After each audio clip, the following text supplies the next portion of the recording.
at the end of the movie in the reveal of like, okay, we're going to add a new element to this. What if it was just silent in the theater? Oops, you know what I mean? But thankfully, it was like a big cheer, right? So now, we can go with confidence in that direction. I guess the first thing I wanted to ask you is just, I know you spoke with Screen Rant as this was coming out before it came out. Now that it's out, I've seen a lot of posts and stuff from very happy fans. How do you feel? I feel really good about that, honestly. It's you make these kinds of movies for the fans. I mean, it's not the thing you're saying, well, I'm trying to make a special art movie here. We're trying to make people have a great time with something that they're very individually passionate about. It's one of the things I've learned over time and working with it, just how fundamentally important it is, that kind of fanship, not to the franchise for sure, but actually how strongly individuals hold it, and what it means. So it is the best reactions we could have is when we hear that they're content or they're super happy. That's what we do it for. I personally loved this movie so much. I grew up on Beast Wars, so it was my favorite thing as a kid. So I was freaking out. Uh, I'm curious. There's a lot of new factions like the Maximals in this. There's new human characters. You're making it feel personal and emotional. What was the biggest thing that you had to sacrifice in the making just to balance all of that? I'm not sure we had to sacrifice anything. It was very hard. It's hard to actually, I'll take it back. The thing you have to sacrifice is the secondary characters, because you just can't, look, we would love to do more with Cheetor or Rhinox, but you just don't have the time for it. Just as, RC, we'd love to give RC more time, so it's that kind of thing. You kind of have to choose the screen time for the characters. And so in that respect, you are sacrificing something. And I saw an interview with your director, Stephen Caple Jr., where he was asked about Rat Trap, and he was talking about how he was sad. That character couldn't be in the movie, and he said there were a few others that hurt him to leave out. Is Yeah, there any? Rat Trap is the one I always heard from him, and I think my sadness was not that we didn't have a specific character because there's so many. Yeah. I'm used to, unfortunately, having to choose, and that was Steven's first time. So for me, I'm used to that, but it's the part, like, what did you love Cheetor about? Like, you know what I mean? Like, you can't do it all, and so that's the part where it hurts as you're doing a development. As someone who's been involved with all of these films now, like, can you talk about just generally, like, how much do you have to how much do you think, like, okay, we're going to save this for a future movie? Does that come up, and do you kind of push things aside and I would. remember them for later? No. It's interesting. Yes, the answer is actually sort of bifurcated. One, really good ideas do get sacrificed along the way, and sometimes they appear in the next movie or the movie after that. That definitely happens. Usually, what happens though is we're trying to stuff everything in to make it the greatest experience, and so um, it's more about what will the movie hold in a way, right? So that it goes back to what I was saying about the characters. You can invest in 5 or 6 characters. You start to try to invest in more than that, it becomes really hard. And so the process of making the film, ideas do get pushed aside in part because there's just not enough time for them all. I mean, one of the things that's always interesting on the DVDs are the scenes that have been cut out. Well, they're not always cut out because they weren't that great. They're often cut out because the movie had too much at that moment, or it slowed the movie too much down at that moment.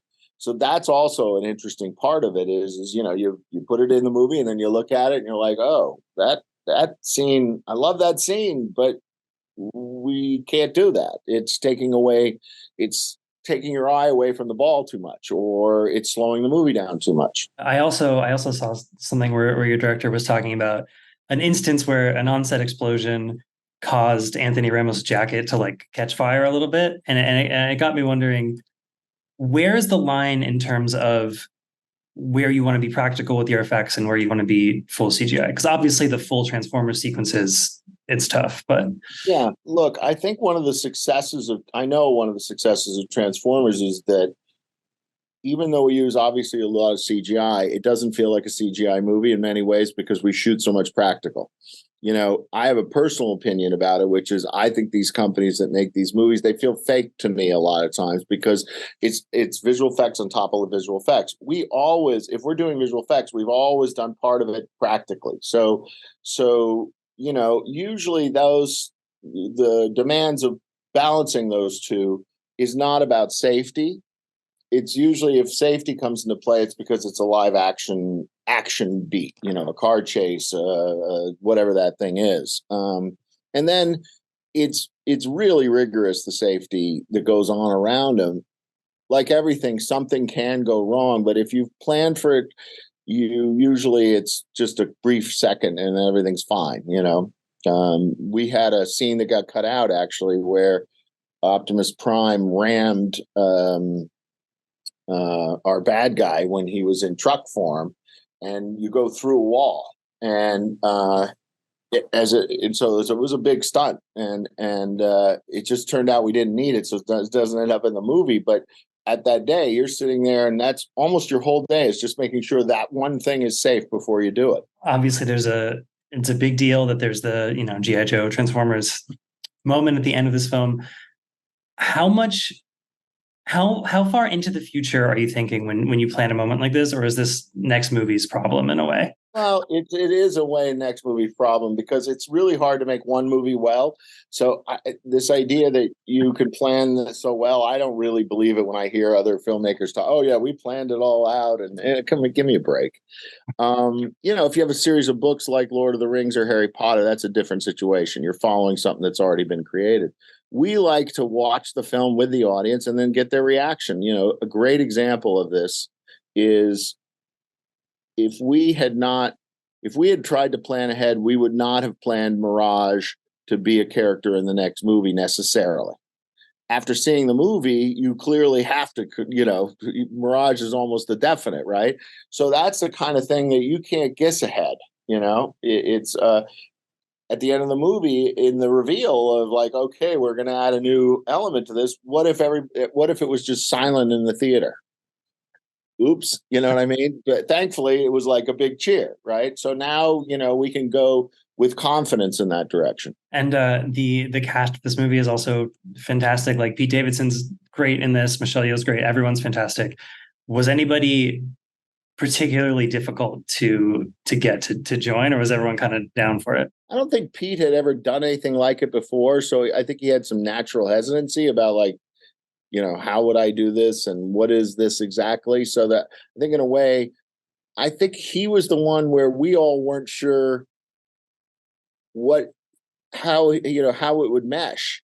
And I think he was probably feeling the same thing. So there was a little bit of a dance at first, thankfully the dance went well and he joined the movie because he nailed it. I'm curious. I hope you don't mind talking about it. Like it's the business of all this is so fascinating to me. And I've heard of films being released in theaters and on streaming at the same time initially, but this is kind of jumping to on demand and home video a month after. So what is that? That's a trend in the business now, and I think that's probably going to be.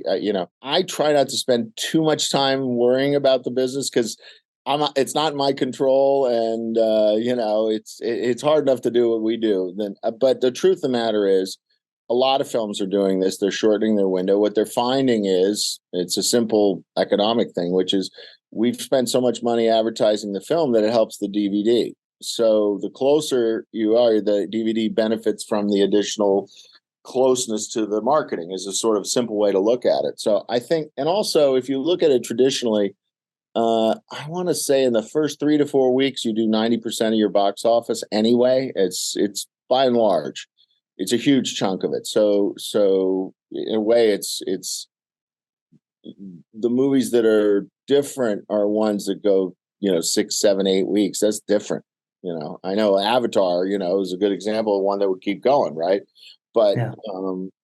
Most movies have done the bulk of their business in the first 3 weeks. Asking on behalf of 8-year-old me, so don't hate me, but what are the odds of a full-on Beast Wars spinoff TV adaptation again, something like that in the future? I don't know. I'm not involved as much in the television side of this sort of world we're dealing with. Yeah. it's definitely brought some renewed interest to the Beast Wars. I'd say that. And I think for us on the movie side of it, we're looking to get in there deeper and develop the characters further. That's great. Well, yeah, thank you for your time. Again, I love You did really well. The questions you asked. Thank you. Appreciate it. All right, man. See you Have a later. great day, man.